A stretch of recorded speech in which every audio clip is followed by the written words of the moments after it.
हेमंत गोडसे भाजप आमदार राहुल ढिकलेंच्या भेटीला आलेले आहेत। भुजबळांनी निवडणुकीतून माघार घेताच गोडसेंच्या आता भेटीगाठी वाढलेल्या आहेत। भाजप आमदार राहुल ढिकलेंच्या भेटीला हेमंत गोडसे आलेले आहेत।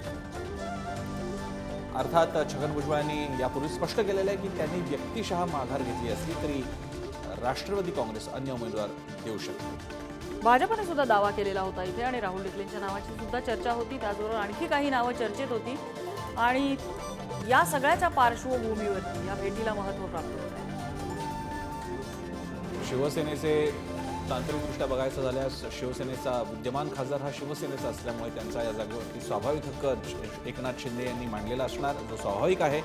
मात्र बदललेली राजकीय समीकरणं, गोडसेंबद्दलची काही प्रमाणात असलेली काही अन्य गोष्टींमुळे असलेली वेगळी प्रतिमा, या सगळ्याचा विचार भाजपनं अनेक ठिकाणी उमेदवारी देताना अगदी मित्रपक्षांच्या उमेदवारीच्या बाबतीत हा निकष लावलेला आहे।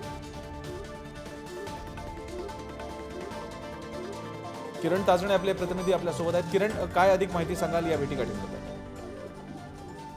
खरं म्हणजे आपल्याला माहिती आहे की हेमंत गोडसे हे विद्यमान खासदार आहे आणि त्यांच्याकडनं देखील नाशिकच्या जागेवर दावा केला जातोय। दुसऱ्या बाजूला छगन भुजबळ यांनी माघार घेतली असली तरी राष्ट्रवादीचा देखील दावा कायम आहे आणि या सगळ्या पार्श्वभूमीवर शिंदेच्या शिवसेनेकडनं आता अजय बोरस्ते यांचंही नाव चर्चेलं जात आहे। अजय बोरस्ते हे शिंदेच्या शिवसेनेचे जिल्हा प्रमुख आहे आणि या सगळ्या पार्श्वभूमीवर आता महायुतीमध्ये भुजबळांनी माघार घेतली जरी असली या सगळ्या नाशिकच्या जागेवरनं तरी गुंता मात्र कायम आहे।